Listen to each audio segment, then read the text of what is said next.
बिस्मिल्लाहिर्रहमानिर्रहीम। बोलते कालम के साथ मैं आमिर जहान। और ईरान ने एक ऐसी टेक्नोलॉजी का इस्तेमाल किया है जिसके बाद इलेक्ट्रॉनिक वारफेयर में अमेरिका और इसराइल ने भी दांतों तले उंगलियां दबा ली हैं। जी हाँ, बिल्कुल एक ऐसा सिस्टम जो है वो इस्तेमाल किया है जिसके बाद नेविगेशन सिस्टम में खलल डालने की सलाहियत हासिल कर ली है। देखें ज़रा बात को समझे, इलेक्ट्रॉनिक वारफेयर के अंदर यानी अब जो जंगें हैं ये इलेक्ट्रॉनिक वारफेयर की जंगें होगी और इसमें चीन और अमेरिकन टेक्नोलॉजी आमने सामने है। अब कहाँ ईरान, कहाँ चीन, कहाँ अमेरिका, तो मैं क्या मिक्सअप कर रहा हूँ, मैं आपको इसकी पूरी तफसील समझाऊँगा। देखिए जो दुनिया भर में राइस सिस्टम है उसके तहत बहुत सारे नेविगेशन सिस्टम जीपीएस की मदद से चलते हैं और इसके लिए सैटेलाइट यूजिंग की जाती है। यानी सैटेलाइट जो हैं वो फ़ज़ा में छोड़े जाते हैं जो वो ऊपर जाल बनाते हैं और उसके बाद इस जीपीएस के ज़रिए नेविगेशन रास्ता तलाश किया जाता है। रास्ता कौन तलाश करता है? ड्रोन्स, मिसाइल्स और आपके इंटरसेप्टर्स, आपके जहाज़, आपके बहरी जहाज़, ये तमाम वो चीज़ें हैं जो जीपीएस के ज़रिए कंट्रोल की जाती हैं और ये अमेरिकन सिस्टम है।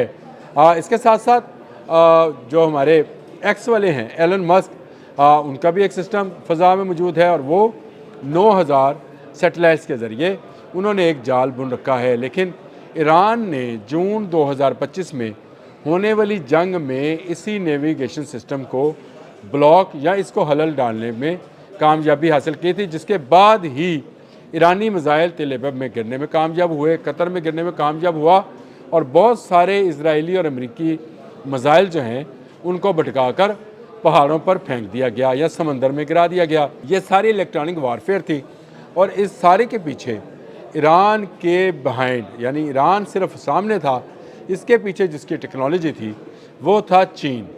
अब चीन की ये टेक्नोलॉजी जो है इस वक्त पूरी दुनिया से ना सिर्फ छुपी हुई है और चीन इसको जहाँ चाहता है, जैसे चाहता है इस्तेमाल कर लेता है। आपके लिए ख़बर ये भी है कि जो पाक भारत जंग हुई उसमें भी इलेक्ट्रॉनिक वारफेयर से ही पाकिस्तान ने कामयाबी हासिल की थी और उसमें भी चीनी हकाम ने ही पाकिस्तान की मदद की थी, जिसके बाद पाकिस्तान उनके जहाज़ों के नेविगेशन सिस्टम्स जो है उसको ब्लॉक करने और उनके सेंसर्स और रडार्स को बंद करने में कामयाब हुआ था, जिससे उनके 8 जहाज़ जो है ज़मीन बोस हो गए। और यही तजर्बा जून बिल्कुल एक माह बाद मई में ही हमारा मुकाबला भारत से होता है।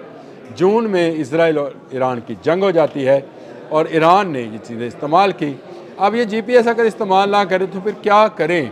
इसके लिए चीन ने एक नया जो है नेविगेशन सिस्टम जो है वो मुतारफ़ कराया। बाइडू उसका नाम है, अगर आप कहते हैं तो मैं BEIDOU, बाइडू इसको कहते हैं। ये जीपीएस का मुतबादल सिस्टम समझा जाता है और ये इतना लॉक्ड है कि अभी तक इसको डी लॉक नहीं किया जा सका, यानी इसको डी कोड नहीं किया जा सका, इसको खोला नहीं जा सका, इसको हैक नहीं किया जा सका। चीन इसको किसी दूसरे मुल्क के हवाले नहीं करता है, हाँ जिसकी वो चाहे उसकी मदद कर सकता है।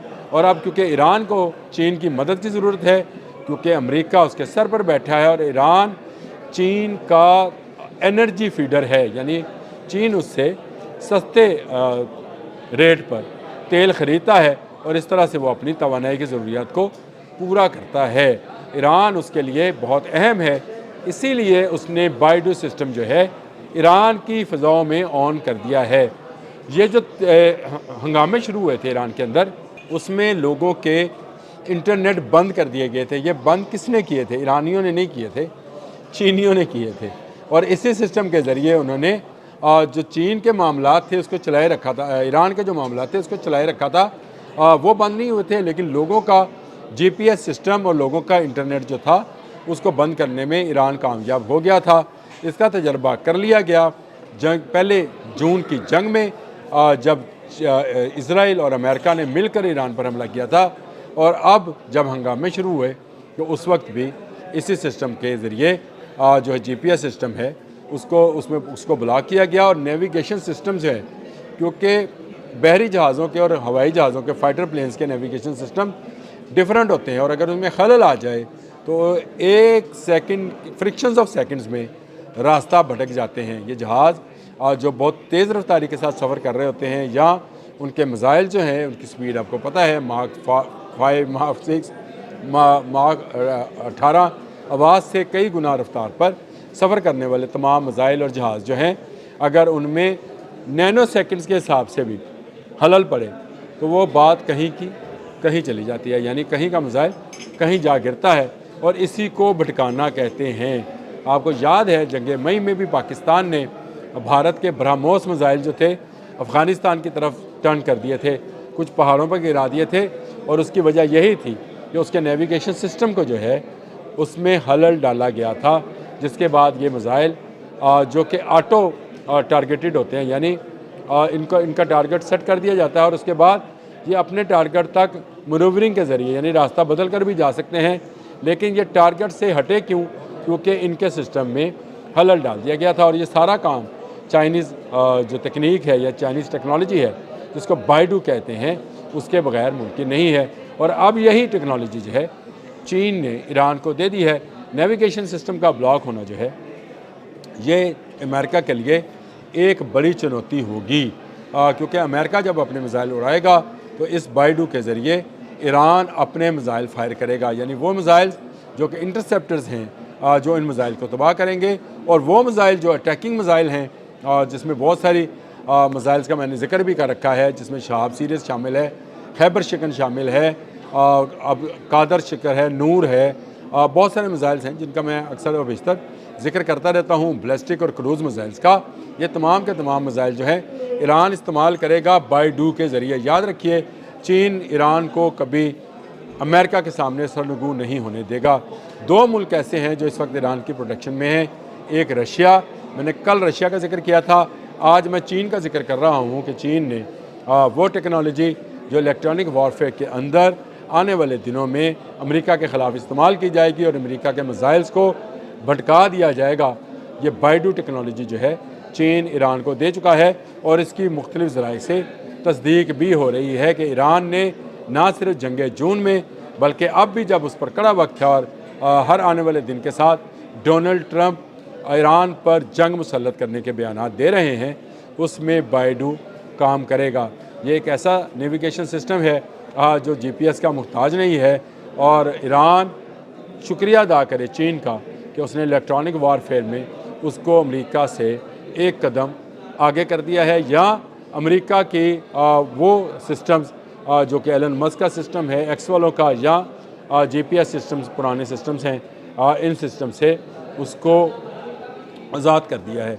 बाइडू एक ऐसा सिस्टम है जो अभी तक हैक नहीं हो सका, बाइडू एक ऐसा सिस्टम है जो अभी तक पकड़ा नहीं जा सका, लेकिन ये नेविगेशन सिस्टम में भी खलल डाल सकता है, रडार्स की इंफॉर्मेशन के अंदर भी खलल डाल सकता है, और मिसाइल्स और जहाज़ों को भटका सकता है।